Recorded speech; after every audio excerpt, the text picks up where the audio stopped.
In this video, I'll be sharing with you how to cut this stylish two-piece dress. The upper part of this dress is a cut together crop top, and then we have a pleated free pant for the lower part. Teaching you how to achieve this dress. Let's draft the top part of this dress. Now I marked ½ inch, which will serve as a zipper allowance.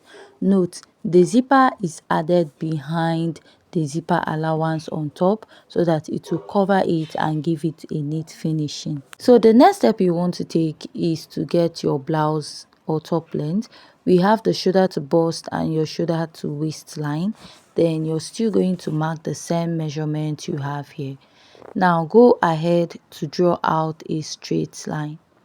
After marking that, you're going to mark your shoulder measurement divided by 2. My shoulder is 14 divided by 2. I have 7, which I'll add my sleeve length. So I'm using 11 inches, and from there I'll come down by 1 inch for my shoulder slope. Mark a basic neckline of 3 inches. Then from that 3 inches, I'll connect to the shoulder slope. Please go ahead to measure your sleeve length. Now for the neckline, I'm using 3 inches by 2.5, because if you notice the neckline we have there is high. Now if you're not okay with the 2.5 inches neckline depth, please use 2.75. Now after you're done marking this, the next step you want to take is to mark your sleeve opening. Now for my sleeve opening and my sewing allowance, I have a total of 10 inches. That is my sleeve opening plus my 1 inch sewing allowance. Please measure how wide or open you want your sleeve to be. Now I'm going to mark my waist measurement divided by 4. Then I will add my sewing allowance to this pattern. For this dress, I won't be using much sewing allowance because you also want to make it like a ready to wear dress. But if you're adding your sewing allowance, 1.5 should be okay. So I'm just going to go up a bit, then connect it. You know, it's a cut together dress. There's no need inserting your bust measurement, since my sleeve length, my sleeve opening exceeded my bust measurement. Now the next step I will take is to mark the band we have on this dress. Now for the band, I'm using 2.5 inches.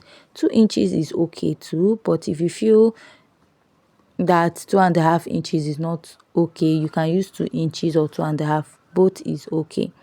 Now the next step is to go ahead to mark my nipple to nipple line.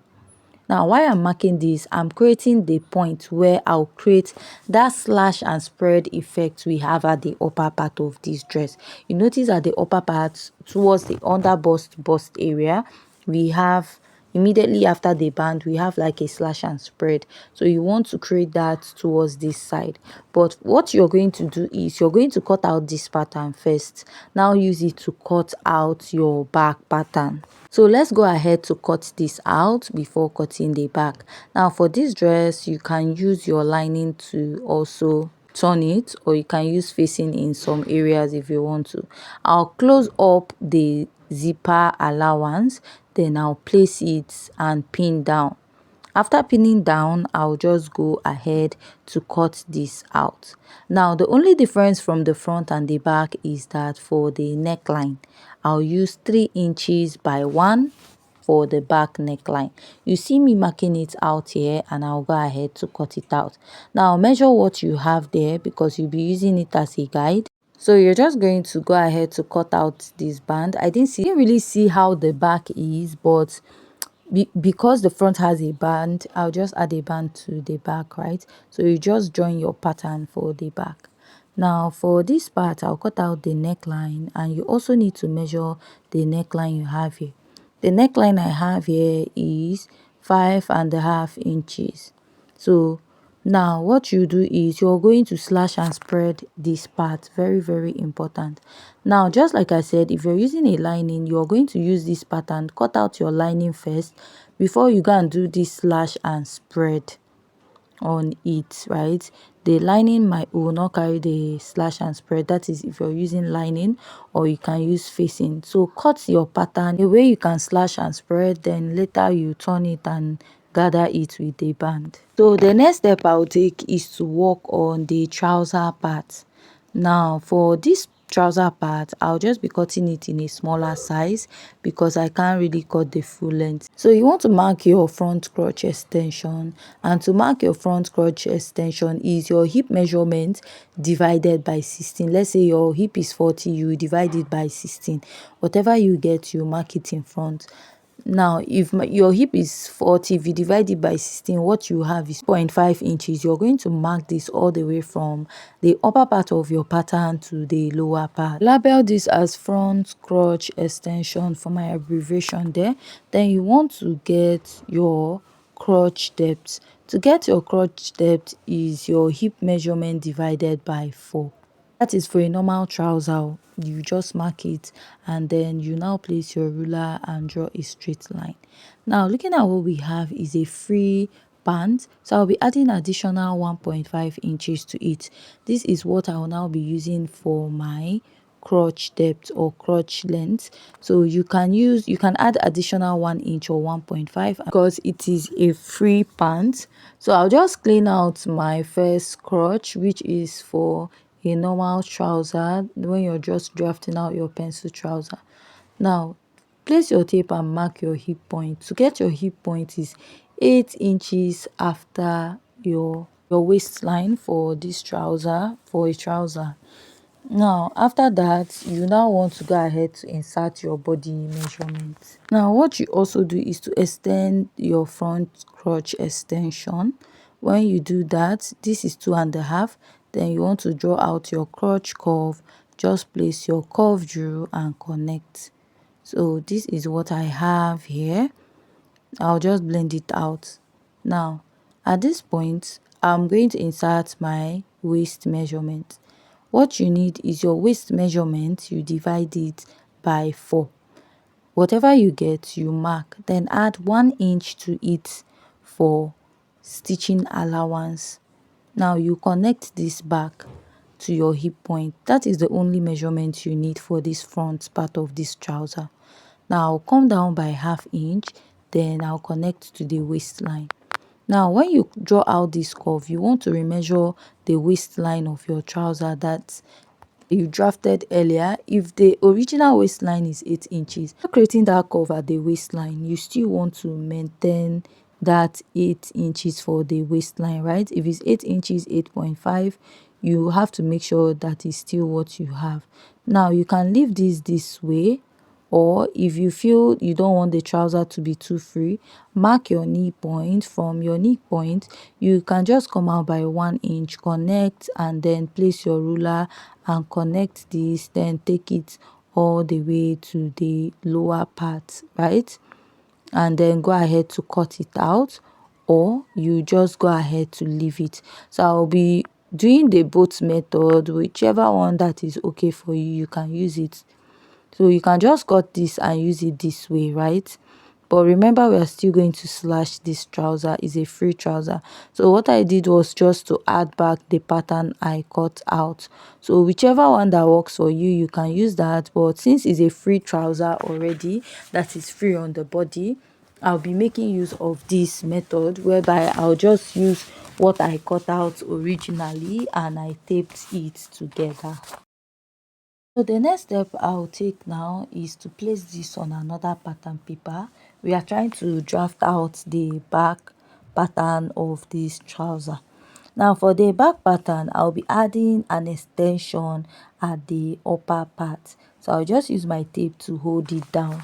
Now what I'll do is I'll extend this by 2 inches for the back. For the back pattern, I'll extend it by 2 inches and I'll connect. So here I'll mark 2 inches all the way and I'll connect it to the back crotch, which I'll place my ruler and draw a straight line. So after connecting this, because of the back has a butt, you want to add like your butt allowance or sitting allowance, which I'll go up by 2 inches from what I have at this point, then mark. Now I will slant this into the waistline. Why you're doing this is you notice the waistline of the pant is the actual measurement, right? It's not like there's no elastic. You're going to use your actual waistline and then add a band to it. Even if you create those split at the front, you have to still pleat it back. Now that waistline you have at the front is what you will mark at the back, right? Measure your front waistline, place it from that tilted point. When you get it, mark it back here, then lift your pattern, mark that waistline and mark your hip point. So after doing that, you want to like connect from that point all the way back to your actual hip measurement. Now after marking that, we are almost done with this pattern. So the reason for doing this is so that the waistline will be accurate. By the time you sew out that 1 inch for stitching allowance, you still have your original waistline back. Now I'm just going to go ahead to place this connect and connect at the other side of my pattern. So I came out by 1/2 inch actually from the front pattern because I don't want my back trouser to be too wide than what we have for the front. Now I'll just go ahead to trace out the sides of this pattern. After tracing out the sides, I'll go ahead to lift up this place. So trace the upper part also. Now this is what we have for the front and the back pattern. Now for this front pattern, we are going to still slash it. Here is the back pattern. I'll keep it aside. For my front pattern, now let's go ahead to slash it. Now go ahead to measure what you have here and divide it the way you want to cut it. So at first I actually divided it with like 2 inches interval, but since I'm not making this, I'll just cut it into 3 places. I just want to illustrate how you're going to achieve this. Label whatever you have. If you cut it into 4, label it. So I'll just go ahead to cut this out. After cutting this out, you now spread it on your fabric. That is the front part, is the only part you're going to spread out. So what I'll do now is to go ahead to place this, and I'm going to pin this down. Now when you pin the first one, you want to measure. Now depending on how you want to pleat it, let's say number of pleats on it, and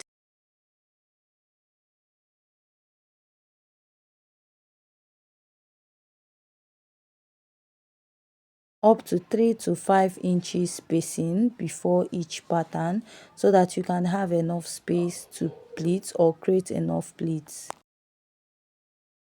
so that you can have enough pleating.